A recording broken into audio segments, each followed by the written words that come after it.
Marching band sticks. Get your hands quick.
I love these hi-hats. The other ones are 14s. I love 13s. I actually got another set of 13s. Another set of Zildjian 13s. K Dark Custom 13s. Zildjian, K Constantinople 22 inch right here. The other ones I have another set of Zildjian 13 inch. They're A's. And I got a set of Sabian 14 inch hats. And I have a Zildjian. Is it A custom? Yeah. I think. Something. It's a Zildjian A. This is a Starian China cymbal. It's a piece of trash. I paid $16 for this and a Wuhan cymbal. That's how cheap it is. Sounds great though. Great sounding cymbal. Plus I got like some 18-inch hi-hat, 18-inch cymbals. I'm gonna actually use them as hi-hats. I have I think it's it's a Vita Zildjian. 18-inch crash and an 18-inch crash ride. But yeah, I'm gonna actually convert those into hats. And I got a few ideas for stacks. I'm gonna use the Sabian cymbals for like when I do gigs out and when I do other gigs. I actually just joined a jazz setup, so it's pretty cool. Yeah.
I'm so used to having two up top, and two on the bottom.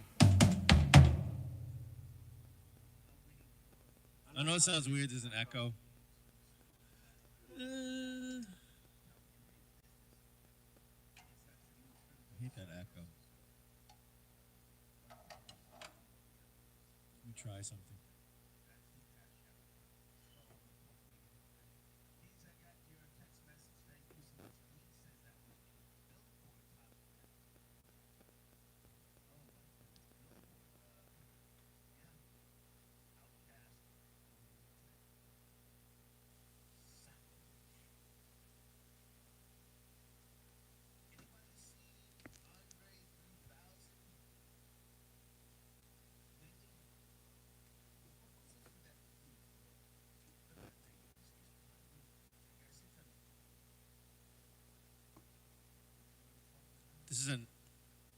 This is a noisy mic.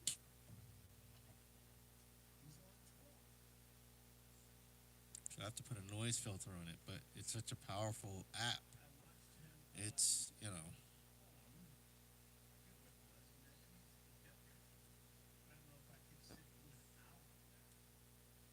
Test. Oh, it's actually not that bad.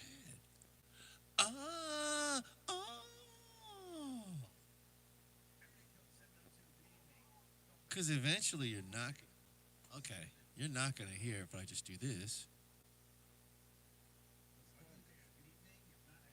And it's kind of negligible. I can hear the hiss. But I got dog ears, so. But it's negligible. Okay. We're good. Now, if I play, it doesn't sound all clackety-clack. Sounds cool.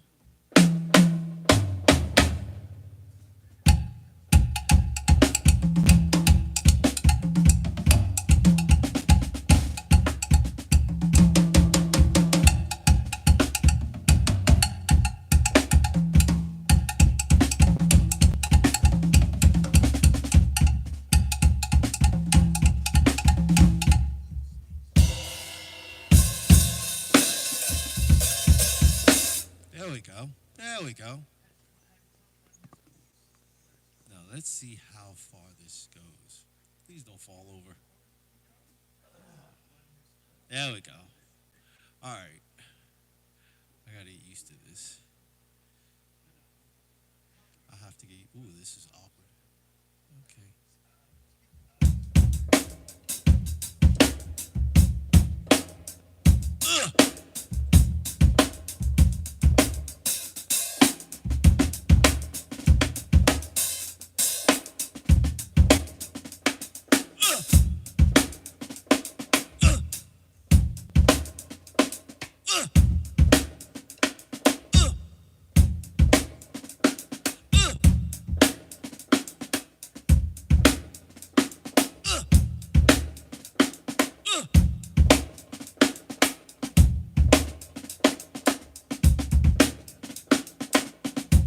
Can't remember that beat.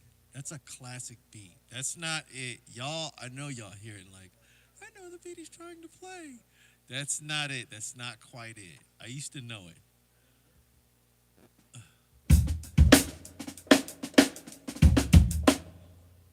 I think he doubles up on the hi-hat at certain points. Like,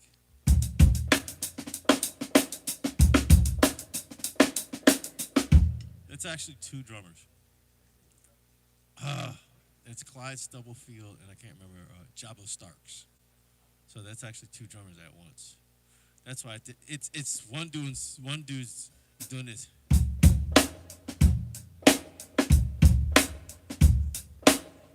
The other dude's doing.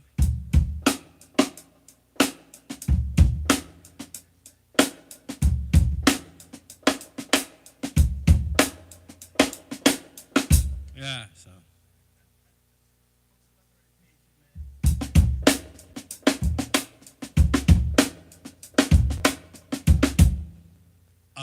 Yeah, it's actually two drummers. It's dope though the way they play it. I mean, James Brown was a genius. The way both of those guys play, it sounds like one. It sounds like one beat, and one person is able to play it. That's the genius part about it. It's obvious. It's obviously when you break it down, you're like, oh, it's clearly like two drummers playing really simple patterns, but together, it's this weird, complex. It's almost like the way Afro-Cuban music is made, like Cubans, you know, Dominicans, Brazilians. They put rhythms together like a puzzle. James was like that, and mind you, he was completely musically illiterate. But that's not uncommon. Allan Holdsworth, if you play guitar, then you know who this guy is. He's one of Eddie Van Halen was like, he's the greatest. Like so much so that Eddie got him a contract at Warner Brothers. He was like, you deserve to be bigger than this. He's right. But like, yeah, Allan Holdsworth revolutionized guitar. The same way Eddie did. I think Eddie just, you know, I think he was probably like, all right, you know, being a shark, he recognized, okay, this guy's a shark, you know.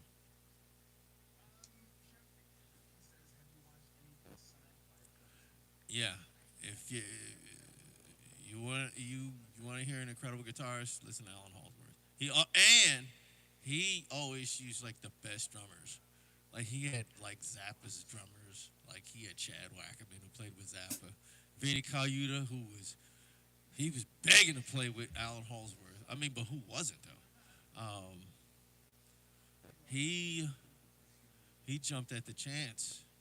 I think Chad, who you know played in Zappa, referred to him. Was like, "Yo, I know this dude Vinny. Like, I can't do the gig, but my boy Vinny, he played with Zappa too, and Allen he knew Vinny from his Joe's Garage stuff. So he's like, okay, well, I'll give him a shot. And from Allen's side, because I've read articles about how they got together, of Allen's interviews, and I've seen, um, what's his name, Vinny talk about it. From Allen's side, Allen's like, hey, I heard of him. I was referred to him from Chad Wackerman. And a lot of my friends had, referred me to him. He said, I was familiar with his stuff. Like, he had seen him in the scene, and he was familiar with his stuff with Frank Zappa's Joe's Garage. He was like, but it was just like incredibly easy. He said it was like maybe two takes, maybe, per song. Everything was just first take. And then from Vinny's side, Vinny said the way he hooked up with Allen, he was like, man, I was dreaming about that gig. He was like, I really, really was. He's one of the gigs. Those are the gigs you want. He said, so when Allen called, I jumped at the chance. He said he sent over the tracks. I listened to them. Then, we went to his house. He's got a recording studio in his house. We just recorded live to tape right there. He said, and he was really easy. Like, he said same thing. He said we maybe did one or two takes, and he was satisfied. You know what I mean? So, but the stuff they came up with was ridiculous. As a matter of fact, they interviewed Vinny, and Vinny was like, that's the most true to my style I've ever played. He said, because I wasn't asked to play a certain way. You know what I mean? I was just thrown the music and just recorded it, and that's it. He's like that. He said, to date, and Vinny's been around forever, But he said that recording, those Allan Holdsworth recordings are the most natural and true to how he actually plays. Because he was just left a blank canvas to do whatever he wanted.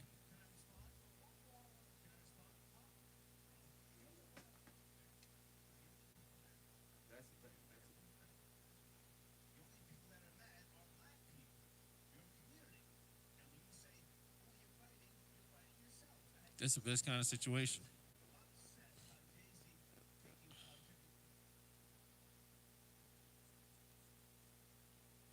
up, schlop?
Bad Brad.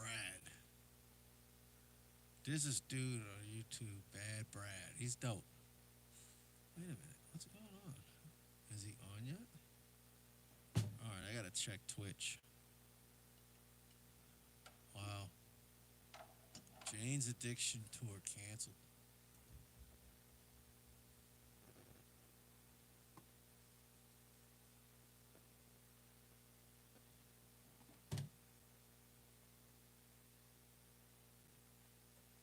Sorry, guys.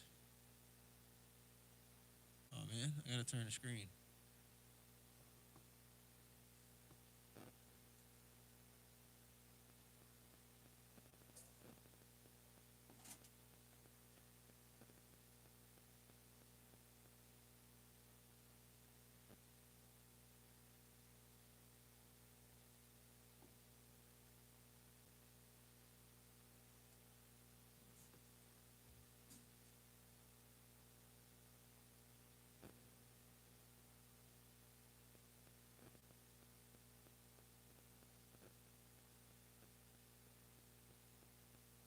This is a noisy mic.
Sorry, guys, I was muted.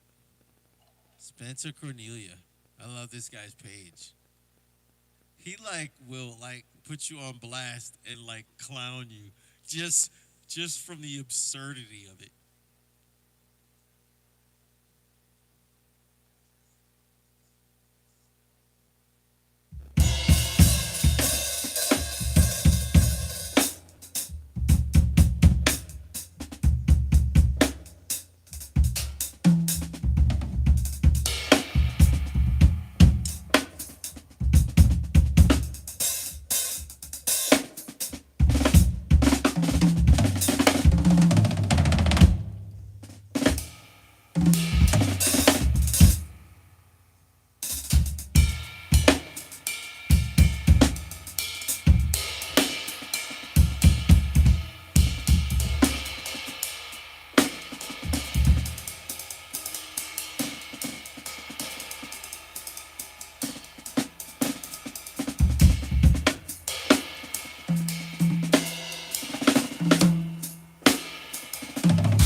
4/4 is just once you're doing like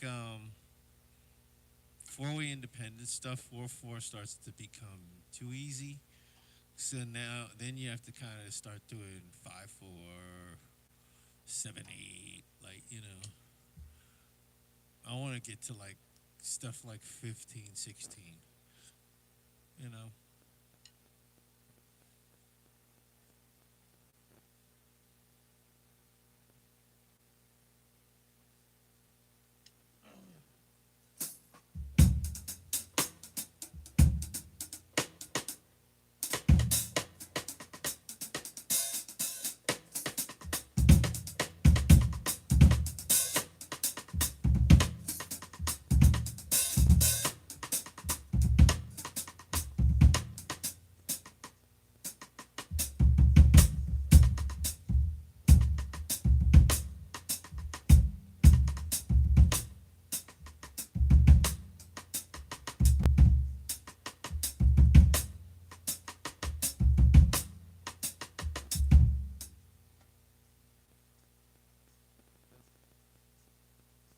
I'm sorry. I'm listening to the absurdity of this guy, and I'm trying to focus. I'm trying to play this beat and focus, but I can't because the sheer stupidity coming out of this dude's mouth. It's like I can't focus. I'm listening to it. I'm like, how you like something just distracts you, like it shocks your brain into what, and you want to stop what you're doing, and you realize like, no, I can't stop. It was one of those.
That takes some concentration.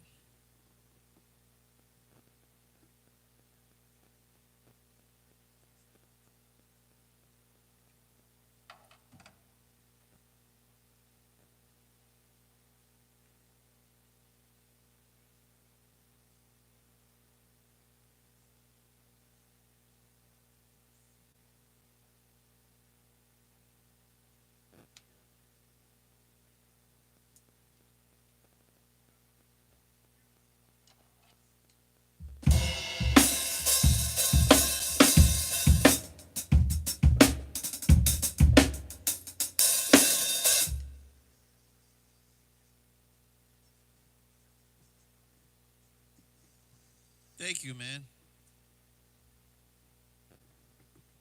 10C, thank you.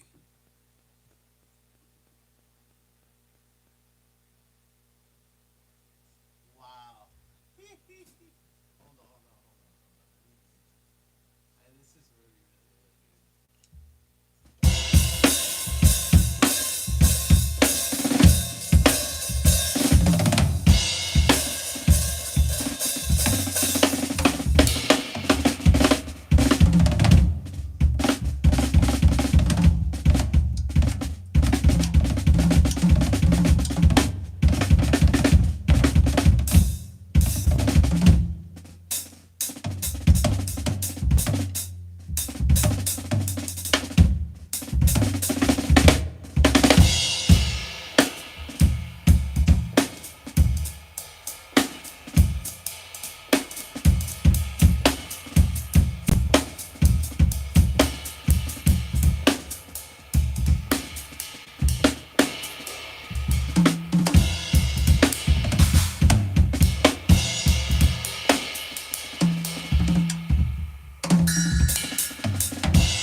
Now,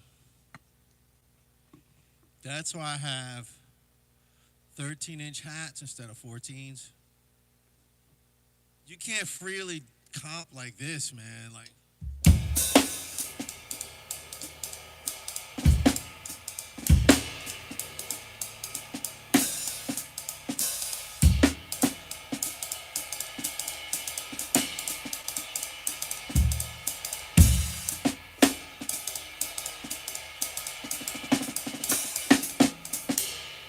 you can't do that really good.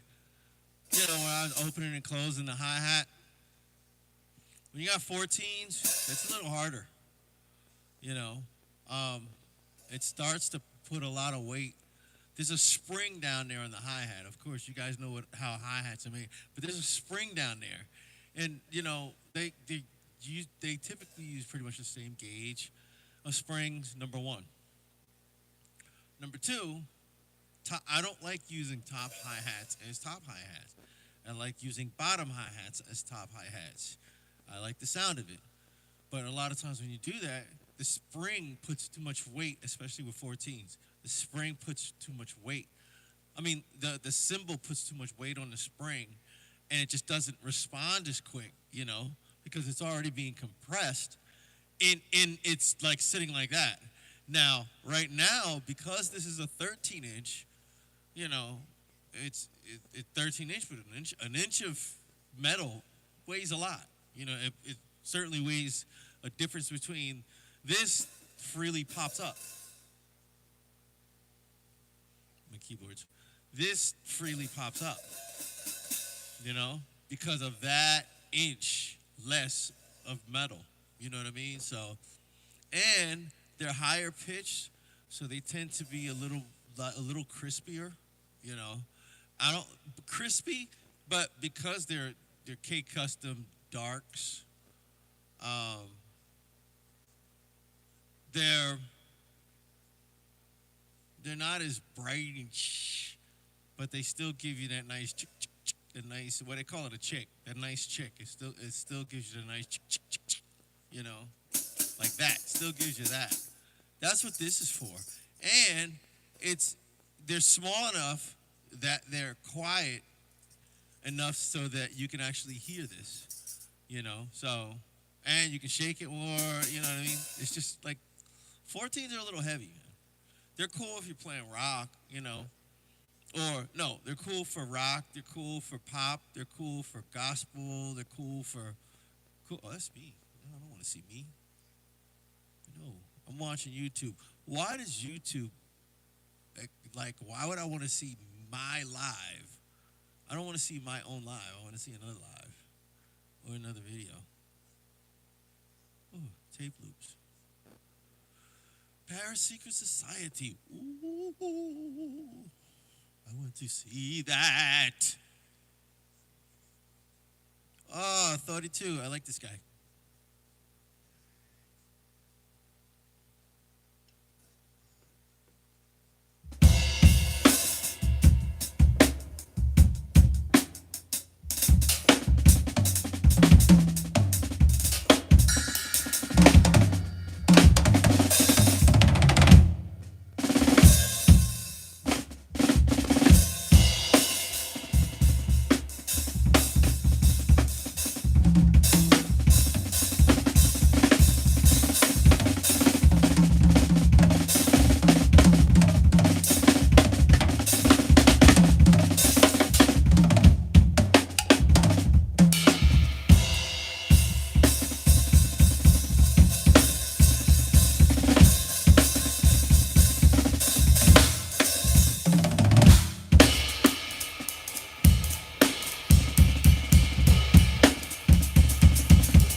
what I'm doing is actually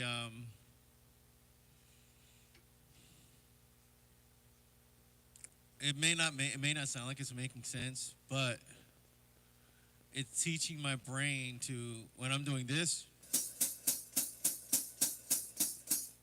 while I'm doing that, I'm trying to mentally forget it and allow my body to physically remember it.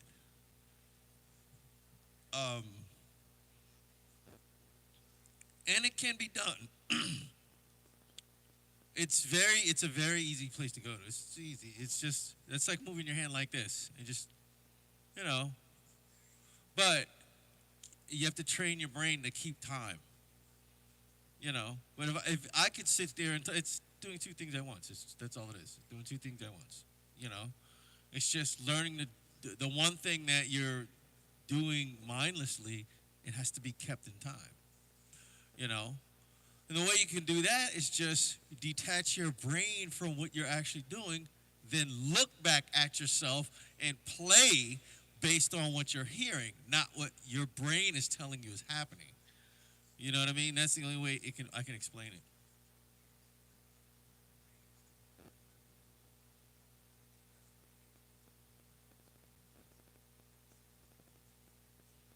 You know, muscle memory. Exactly.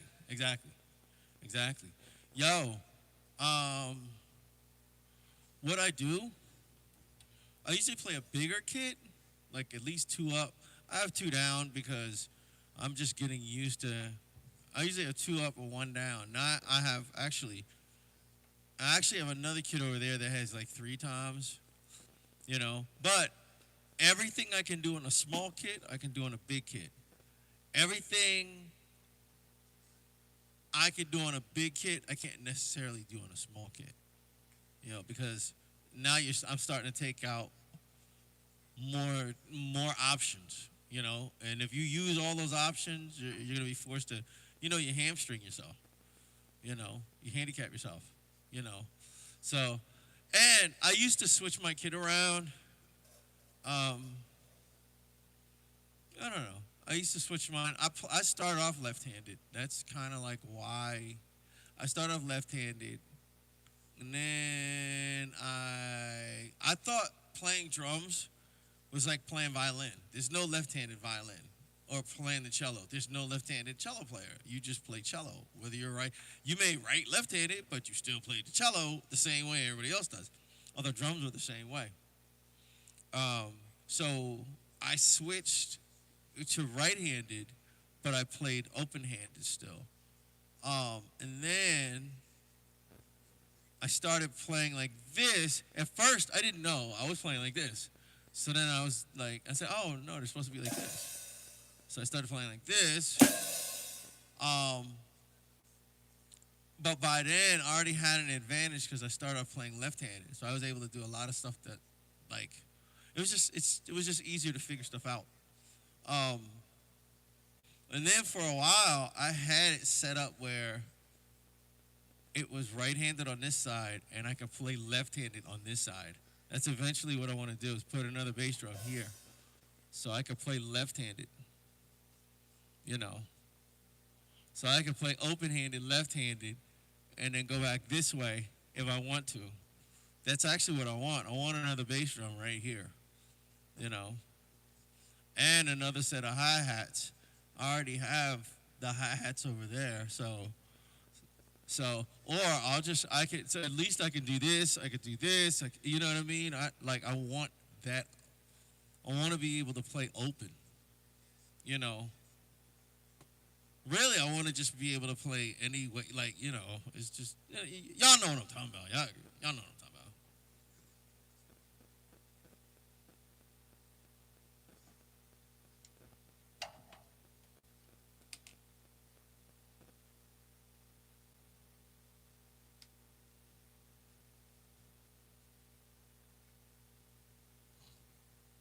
I just got a double pedal. I ain't gonna pull it out yet. I got to get my double bass chops back up. I started off playing double bass, and then I stopped because I really wanted to focus on playing single bass because my thinking was every gig doesn't need it. Like if I'm doing jazz gigs, I don't need it. It's less to carry. Number two, when you're playing in Manhattan, the less amount of stuff you have, you know, the more able you are to fit, it in the back of an Uber or a Lyft or a cab. That's all you need. You don't need double pedals, Or if you're going, you just need a single, And really, that's for like most gigs. That's like for 90% of the gigs. Unless it's like a rock and roll gig, then it's kind of like, okay, it kind of makes sense. But even then, it's those guys' kits are usually small, unless they're playing a bigger venue and they can afford to have people like roadies and stuff. But I kind of, and I also had to, I found myself using the double pedal as a crutch, in that I would go to open jams. Like the band I was in, we would go to open jams. Our thing was to just smash and then just leave. Just crash, like smash it and then leave. Just duck out. But, there's a lot of stuff I couldn't do because dudes ain't got double pedals. If I'm the house drummer for a situation, nobody's using my double pedal. No. No. You take the single, and I'll play with that single. You know what I mean? And that's usually how it is, I'll get the cheap cymbals, I'll get one of my cheap pedals or whatever, So I stopped playing doubles just to get my one foot. Also thinking, since I lead with my right foot, my left foot is going to follow my lead. So it's, and I got the pedal today. I haven't set it up yet. I got it over there. I'm going to set it up on I got a little practice pad kit, set it up on that one. I won't unveil them until they're to my liking. Basically, I need my feet. My goal back in the day when I actively had a double pedal was my feet need to be as fast as my hands. Gotta be mandatory. What you can do with your hands, you gotta be able to do with your feet. So we'll see how that goes.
9 was surprisingly easy. The odds are always, I like the odds. Like when you're doing pyramids, you do 3s, you do 3. I usually do 1, 2, 3, 4, 5, 6, 7. You know what I mean? Pyramids, you know, that's a good way to kind of, and keep time with it. You know, keep some kind of time with it. You know what I mean? They force your brain into accepting odd time. That's what I like about them.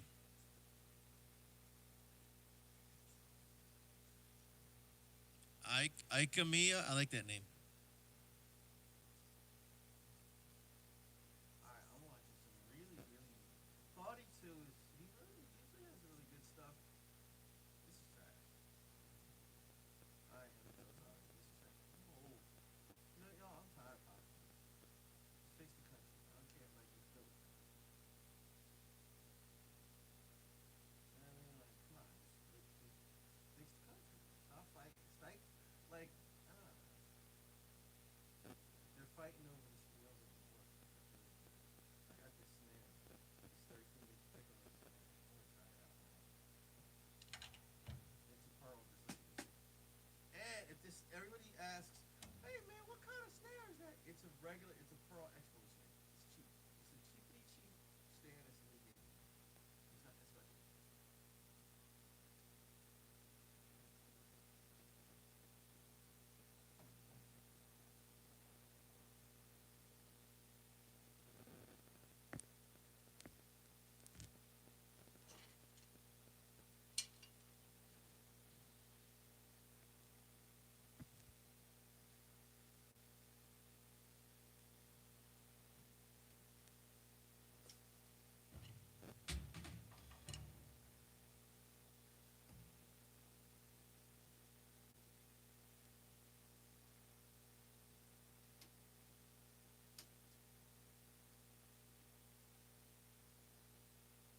I'm like the drum guy in my neighborhood.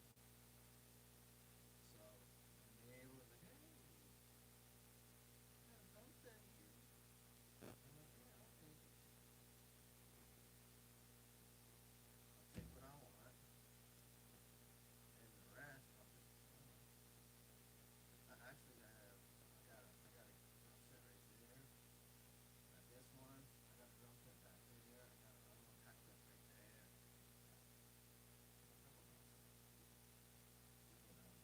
But I like to have extra hardware. I don't have to do as much moving around as possible. You know, I can leave a set of cymbals over there or a set, you know, put some hardware, you know, whatever, the drums, the hardware, cymbals. So I don't have to touch anything over here. I can just use that one.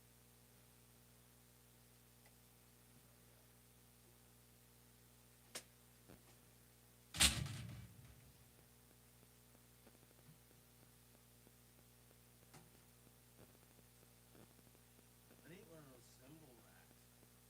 Like those racks, floor racks, you sit all your cymbals in there. I need one of those. I got a bunch of cymbals right here. Save me things over.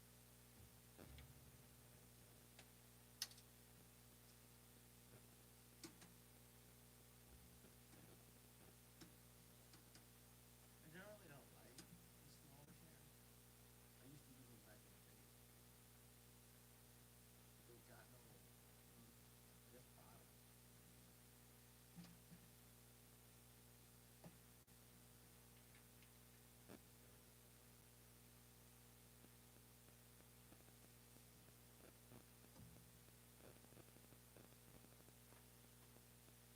I'm sorry, guys. Good Lord. I'm sorry. I was just about to be like, man, y'all got to say something in the chat. But you did. I'm sorry, guys. Oh, now I can hear it. Okay.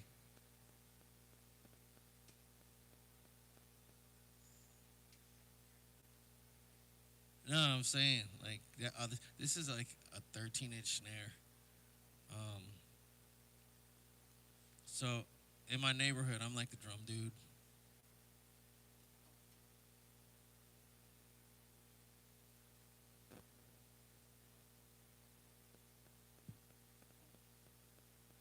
I'm really cool with my neighbors.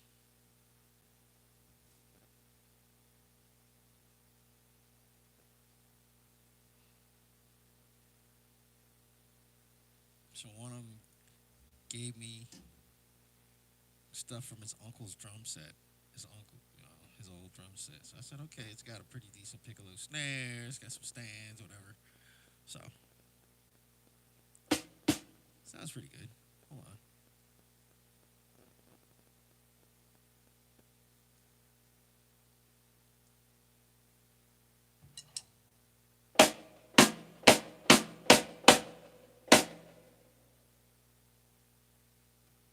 It's got no body.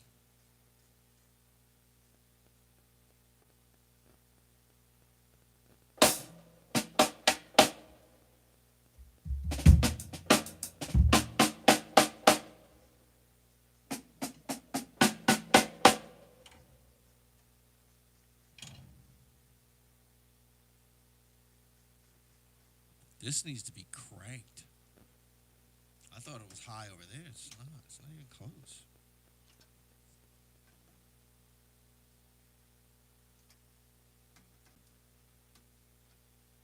The problem with these is once you crank them up, they lose body.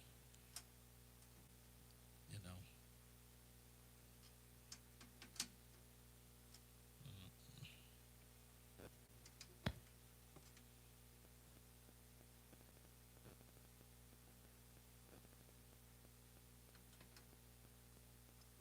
I love these clip-on mic stands.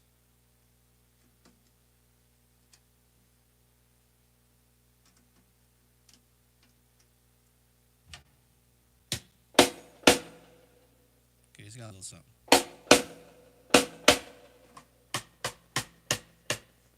This might turn into my main snare for a while.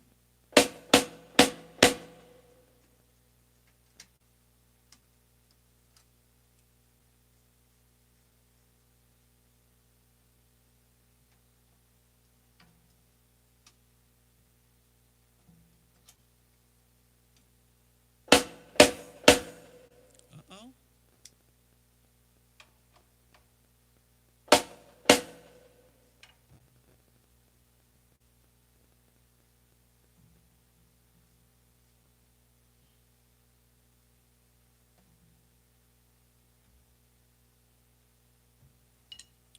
You know what, guys? Here's a trick. You could take a 13 by 6 or 13.7 snare, and this is a 13-inch floor tom. You can actually, there's a way to do it where you can take the lugs and flip them upside down and use the lugs in the rims of the 13. Stick them through the rims of the floor tom and screw them into the rims of the floor tom. So when you tighten one, you're tensioning the other. You know, or there's ways to do it anyway. I've seen it done multiple times. But once it's down there, it'll sound like it's got a wild sound. It's like you could turn a floor tom. You could make it essentially sound like a snare at will. You know what I mean? So it's dope. I actually have one. I'm gonna try it on this one. So, but from the way it sounds, I don't know, man. It sounds really nice. I gotta fix the what do you call this? They're too tight.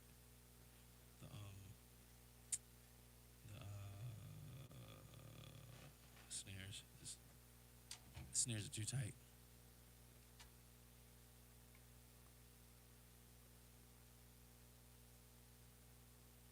Because even when they're completely disengaged, when I hit the snare, you can still hear them.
I hear sympathetic.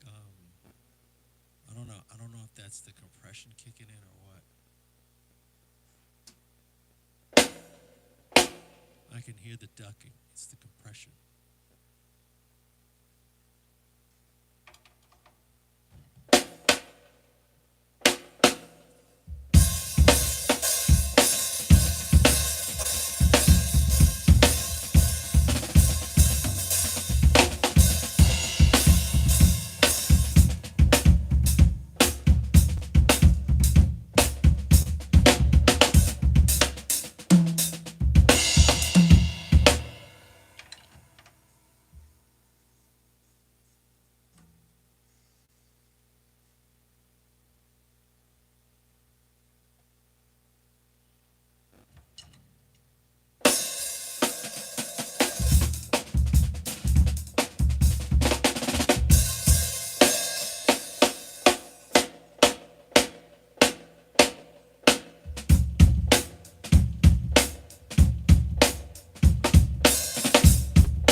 I'm so unused to the smaller size.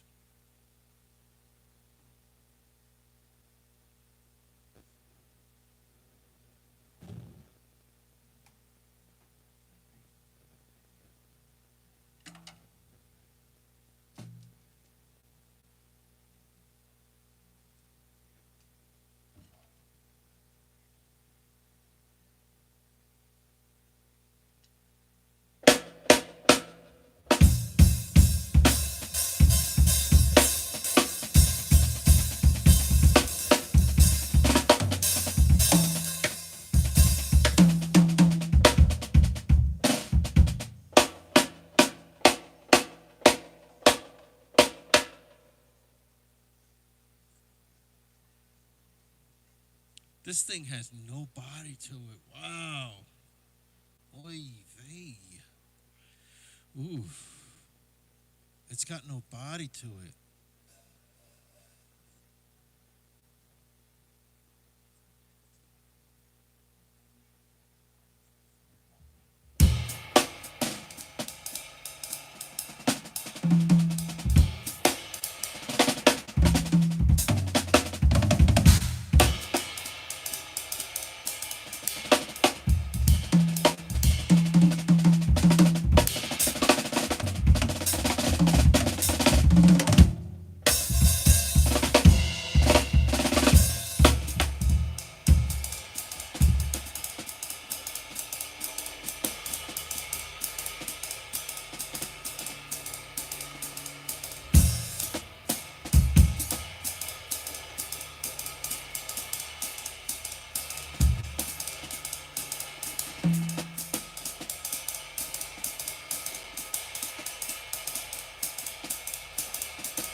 Loving hi-hats. Loving them. Gotta get used to the snare. I'm loving the hi-hats. I'm gonna I don't know. I'm gonna force myself to like the snare. If I put it there, if I leave it there long enough, what'll happen? What'll happen is, oops, excuse me. I got itis, y'all. I ate dinner. And my wife cooked a delicious dinner. I don't know what society tells people, but marriage life is great. It's hard. It's difficult. It ain't a quitter's job, and it ain't a disloyal person's job. You know, or it's not even a job. It's just not. It's not for the. It's not for the selfish. It's not for the one who's quick to quit, and it's not for a person who doesn't know how to be loyal. You know, and usually if you're like that, you're not a good friend. You'd be a horrible spouse, but you're really not a good friend. You're not. You know, you might be a cool, casual acquaintance, but you're not a friend. You know? So, you don't know how to be, you know? Because it's almost like, you know, it's like a code. You know how you have guy code, there's certain things you don't do with your homies. You don't dirty Mac on your homies. You know what I mean? That's number one thing. You don't dirty Mac on your homies, bro. You know what I mean? Like, I tell you what, you don't believe me? Why you think Drake is getting all that flack? The media ain't gonna tell you. He be dirty macking, bro. It's the same reason why Dame Dash is in the situation he's in with Jay-Z. Dirty macking. You know, it's a woman. And some dude and talk bad about another dude in order to get this woman. And she fell for it. He spit some game, you know, well, you know I'm better than him. Let me tell you something. Drake got songs about that. He got Drop That Guy, You Can Do Better. He got songs about it. He's known for dirty macking. You know, he don't respect God code. You know, so, and he's got a bad enough reputation. You know, so it's God code. You know, well for me, it's kind of like, I know my wife ain't a guy, but I have the same code, the friendship code. I had a lot of female friends, and there were certain lines that we just didn't cross as friends, you know. So, it's the same thing, you know. It's the same thing. It's like she's my best friend. I got to be true to her. At the end of the day, you know, and not only that, but I know she got my best interest, because if I do good, she do good. She know me. Any money, she know me. She know if I had the money, I'd buy her the moon. I'd buy her, you know, the manger Jesus, you know, was born. Like, if I could, if I had the money, you know, she knows.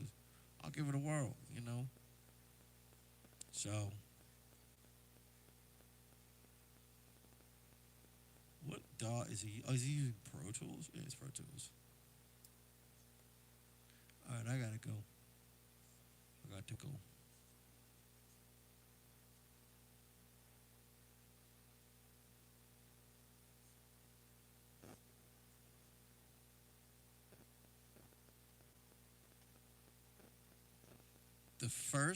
The most important, the first skill, you know what?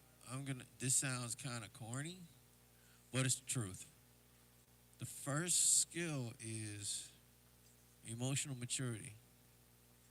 Because there's going to be times where you feel like, I'm not growing, that's just part of the process. Stay emotionally mature, focus. That's the next thing. Block out everything around you and focus. Like, I'll say this. People, they wondered why by the time I got married, like, there was a certain point. I got married at 39. Never had any kids, nothing. You know, and people would wonder why, like, he's got no kids, he's got, like, you know. But I was focused, you know. A lot of my friends, you know, got caught up in the whole baby thing. You know, and I was like, nah, man, I don't, you know, that's not what I want to do. You know, so I wasn't really playing, you know, I wasn't playing the chicks. You know, I focused. You know, I focused everything I had on just being great. You know, and really I walked away.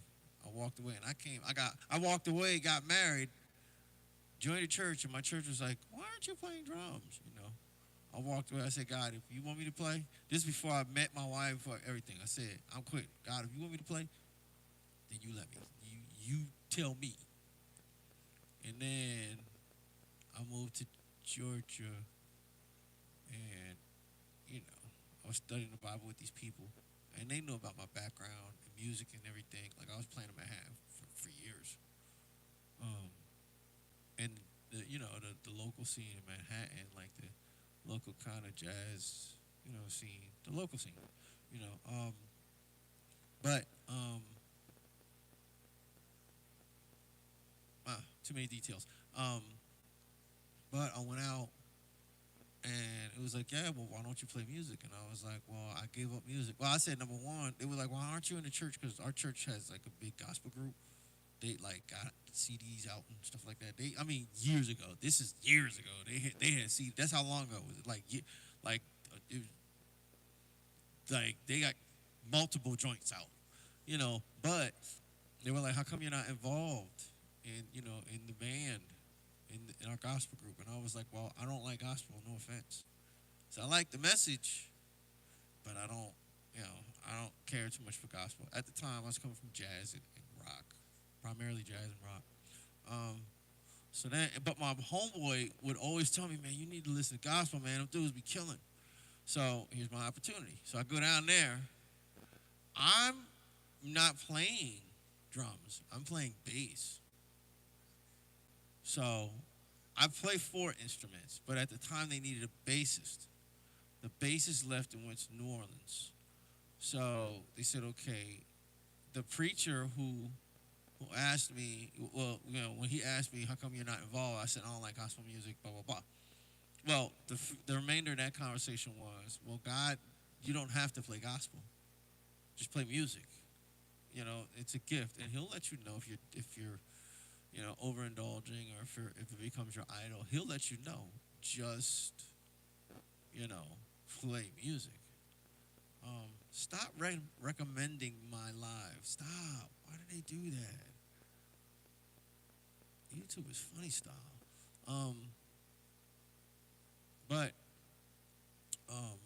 So then I was like, okay. So then after that, he showed up. He was like, man, you really should play music, blah, blah, blah, blah. He said, and then he goes, you need to prepare for marriage. And then he walks away, and I'm talking to one of the sound guys, and my boy Q, he's a lawyer, but he's a producer too. He was like, yo, I have this, I want to introduce you to somebody. And I'm like, hey, how you doing? Okay, yeah, yeah, blah, blah, blah. We were kind of in the middle of a conversation, so I couldn't really spend too much time on, talking to her. But she would end up becoming my wife. So he said, get back to music, and you need to prepare for marriage. You need to prepare for marriage. Yeah, that's after he said, you need to get back to music. He said, you need to prepare for marriage. And I got introduced to my wife. So then he shows up the next day with a brand new bass. Says, you're playing in church. And so I was playing bass in church. And then the musical director, who was a drummer, he had to go back to school to get his master's degree. So I had to switch to drums. And then we had another bass player who was the original bass player, Levi. But I took Levi's place originally because him and his wife had a baby. So I switched. Okay, Levi came back. And then I switched from bass to drums. And that was a trial by fire, because gospel music is a different animal completely. It is demanding, to say the least. It is demanding. And I was fortunate in that being thrown in that situation, it was a immersive experience. Like it was a world I'd never even thought of, like in terms of drummers. Like it's very demanding. Like you're expected to play at a jazz level. Like at all gospel drummers, they can play jazz. I know they can. I know what's asked of them. You know, and you see a gospel drummer, I bet you he plays in a jazz band or something like that. I bet you, I guarantee you. Guarantee you. Because that's pretty much what it is. It's you know, it's fusion. You know, it's just got soul and funk. You know what I mean? And, you know, there's certain, you know, things that are distinct to gospel, but not really. You know what I mean? Not really. That's why gospel guys, you see a lot of like live acts. They get guys from the church, you know. So even like a lot of like you look at guys like Tony Royster, you look at Ronald Bruner, you look at Ronald Bruner plays with everybody from Stanley Clarke to Suicidal Tendencies to he did the first Gospel Chops Shed. He did the second. He did Shed Sessions too. Ronald Bruner. What's his name? Thomas Pridgeon. Big time gospel dude. He switched to R&B. He was like maybe 19, and he was the musical director for Keisha Cole. And then he first started off at 17 playing with Christian Scott, playing in a jazz band. He was still in Berkeley. He quit Berkeley and became professional. Went on tour with Christian Scott. Then he left Christian Scott. Mind you, he came up in the church. He was a gospel drummer. And then he joined Keisha Cole. Once he was with Keisha Cole, he started playing with the Mars Volta, and that's where the rest of the world kind of heard about him. But if you knew gospel music, you knew who he was. Justin Brown, he's another one. He plays with Thundercat, Herbie Hancock. I think he's still touring with Herbie Hancock now. He's another guy. He started off in church. You know, he was a gospel drummer. He was another one who was on Shed Sessions. Tony Royster, he plays with Jay-Z, everybody. He's another guy, started in church. He was on the first Shed Sessions, Gospel Chops. So, Chris Coleman, he's a gospel guy. Eric Moore, the second, he's a gospel guy. He plays with all kinds of jazz. Like, so, gospel dudes, like, the stuff that's required of you in gospel, it's like boot camp. Like, it really is. It's like a boot camp. And there's always some little 13 or 12-year-old kid ready to headhunt and take your spot. So you got to be on your game. You got to be on your game at all times. Like, there's another drummer in the house already that's about to, they're like, Mark, which I'm glad. I need the relief. You know, we actually have we have two teams. I play on both teams. We really have three teams. We have an acoustic stripped down team that I'm on. We have one team. We just got two teams. We got like three teams. And I'm on all three. Which, you know, with the other drummer, no. I'll play percussion sometimes. He can do that. You know, so I need a break. I need relief. But yeah. Let me get out of here. Enough talking.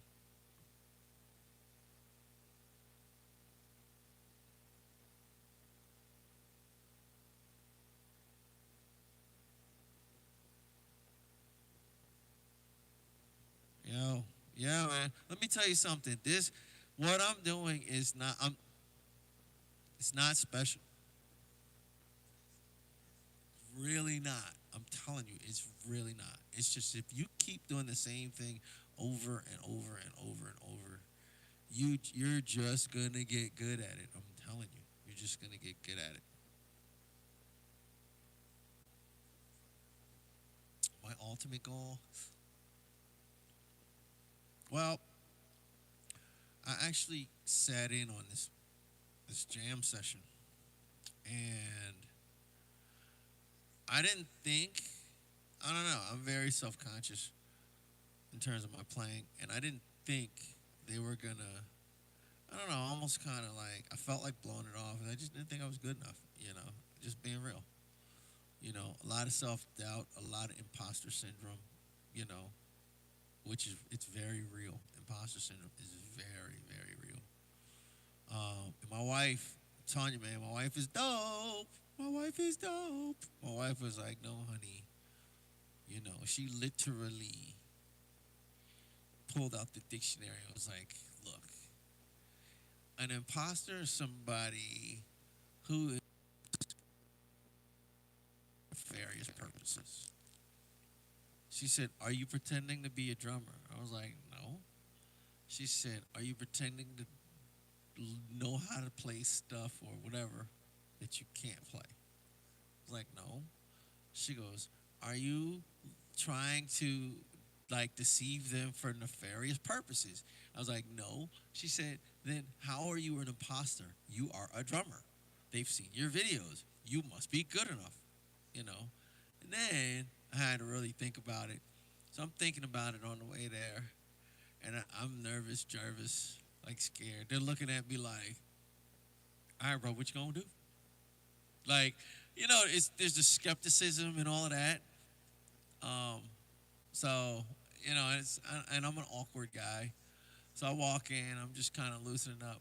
Now, the guy who invited me is looking at me with this big cheesy grin because he kind of knows. He's been looking at my videos. He was lurking on my YouTube page, So he kind of knows.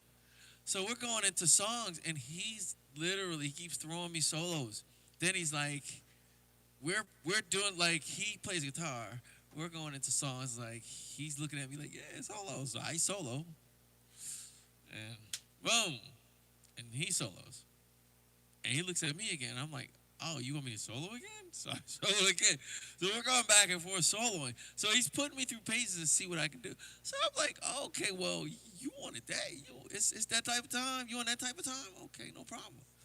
So I start getting loose. And then the bass player starts going into samba and stuff like that. I'm like, oh, okay, we can do it. You know what I mean? And it's a motley crew. It's like a white dude, an Asian dude, and two black dudes.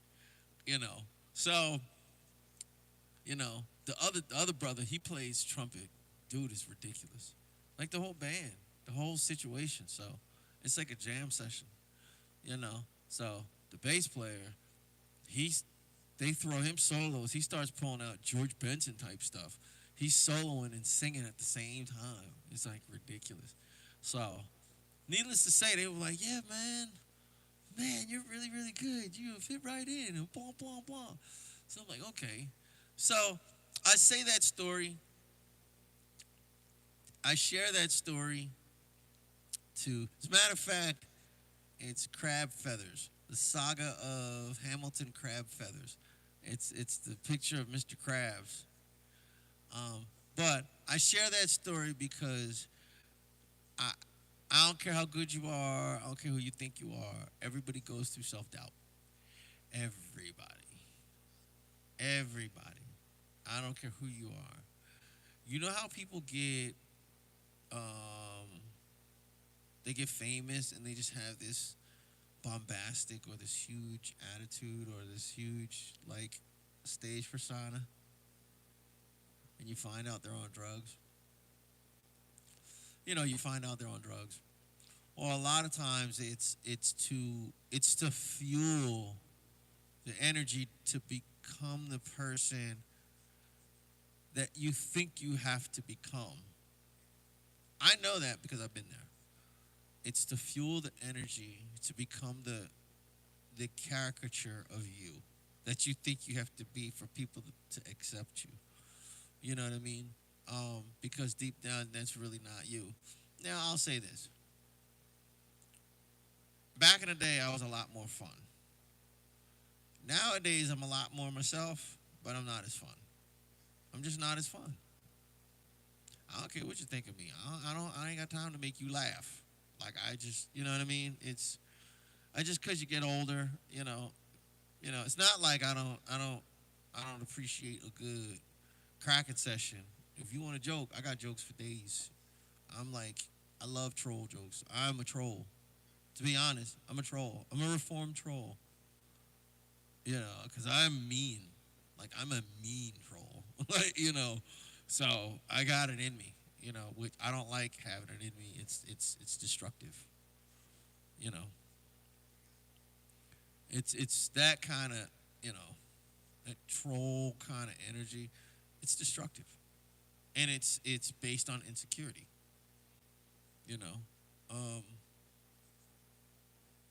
but yeah, but yeah. So everybody goes through it. Everybody has self doubt. Everybody, you know, um, especially when it's like a new situation. Now, don't get me wrong. Once you get in that situation, then you're like, okay, I'm good. The key is to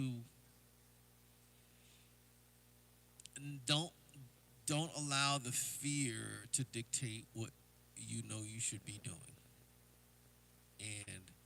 and and have someone in your life that can spot that out. Because I almost didn't go to this thing if not for my wife. My wife had to, you know, she had to kind of talk me through it. You know, she was like, I've known you long enough. We've been together for 20 years, over 20 years. She's like, I know you. You know, she's like, you're being emotional right now. You're fine. She's like, I hear it. That's when she pulled out the dictionary and all that stuff. Yeah, remember dictionaries? But yeah, that's my wife had to really talk me out of, you know, not going, which would have been a foolish decision because this is a good situation. It's dope. It's the same situation I got. It's just, you know, his is bigger. He's got a way bigger house, you know. But yeah.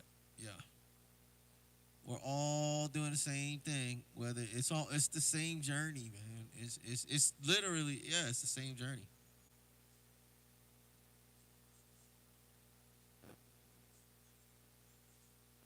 But I believe that if you get to a certain level, it's your responsibility to help other people who are trying to get to the same level.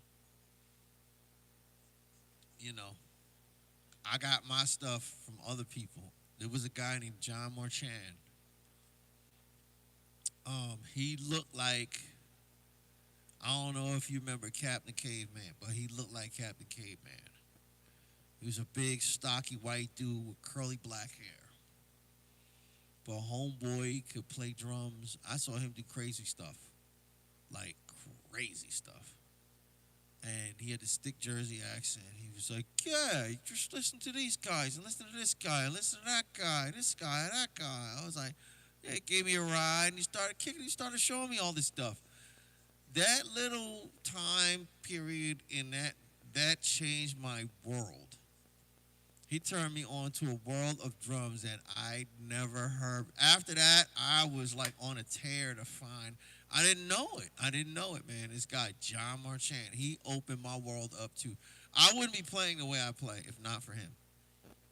You know, if not for him and my homeboy Tony Tedesco, he actually gave me the approach to improvisation, you know, and just jazz in general.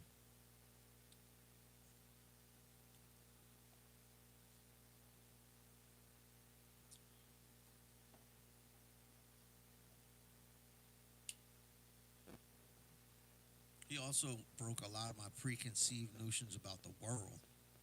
You know, this dude was smart, Tony Tedesco. But that's another story. He was a guitarist.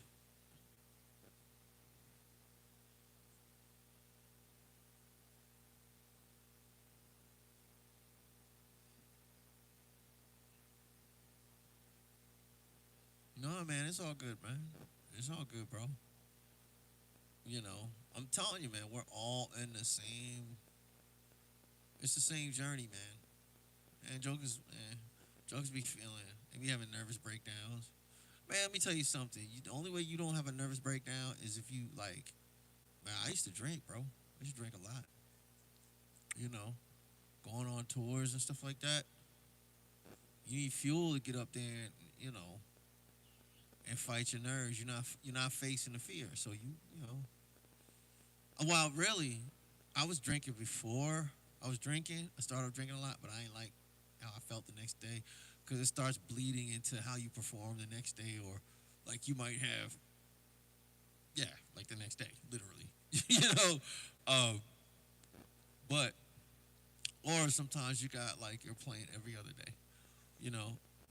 But it's hard trying to recover from, you know, getting whacked out drunk and performing. I don't know. There were times, man, where the band was mad at me, and they listened to the playback like we had like board tapes. So they would be recording the performance on a cassette, and we would listen to that at the end of the night or on the way to the other show. I was so whacked out. I went to the bathroom. I knew I was gonna throw up. I knew I was gonna black out. So I went to the bathroom and I stuck my finger down my throat, so I wouldn't throw up in the middle of the show. And so I threw up. I don't remember the show at all. I don't remember it. I remember vaguely after the fact, and the band being mad at me, and then I remember waking up the next morning. I don't remember waking up. I remember vaguely because I woke up still wasted. My bandmates packed my stuff, in terms of my drums and stuff, because like it's whatever. They packed the stuff up. Then I remember we were in a van. And I remember just like that nasty. I was just ugh.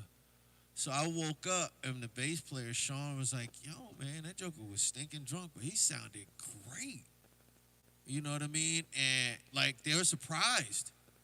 They were like, "Man, this dude was blackout drunk and he still sounded great." But I think it's just like a muscle memory thing. I don't remember it, but I don't like doing that. Because that's no, man. I don't like losing gaps of time. Number one. Number two, I don't like not being aware of what I'm doing. I don't like that. And the feeling it takes a long time to recover from. So I got into other things, unfortunately. But a lot of that is to fight the fear of like stage fright, and you feel like you need that rush to go on stage to perform. You know. But yeah, man, I've seen a lot, man. I've had to deal with stage fright, and it doesn't go away. You just learn how to cope with it, or being self-conscious about your playing. It doesn't go away. Just learn to cope with it. Hopefully, you learn how to cope with it. You learn how to cope with it in healthy ways. Like it's just do it. Face your fear. It's not deadly. It's not like ain't nobody gonna shoot you because you suck. Just oh wow, dude's getting arrested. So that's what it is, man. I think you see a level that you think you should be at. I don't know. It's just weird. Like I get self-conscious if I see other drummers. It makes me want to quit. It happens all the time, like all the time, man. And you think this is what's deceptive. You think if I get to this level, I'll not feel that way anymore. Yes, you will. Why? Because when you're looking at another drummer, guess what? You're there.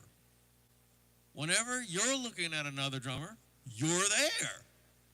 So no matter how good you get, it's you. It's like it's your lens. It's how you see things.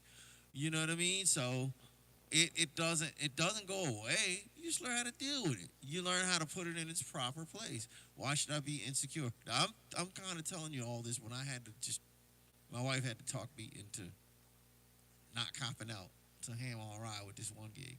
But that's what it is. I'm learning this as I go along. You know what I mean? So, and it's crazy because I've been in situations where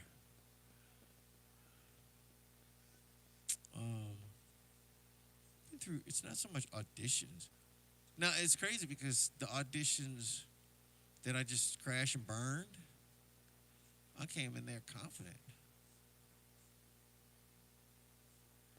Or I was delusional. That's what I'll say. I was delusional. I could go in there now. I always shoot high. I could go in there now. Well, it really wasn't a lot. Matter of fact, it was like maybe 2. It was like maybe 2 that I didn't get.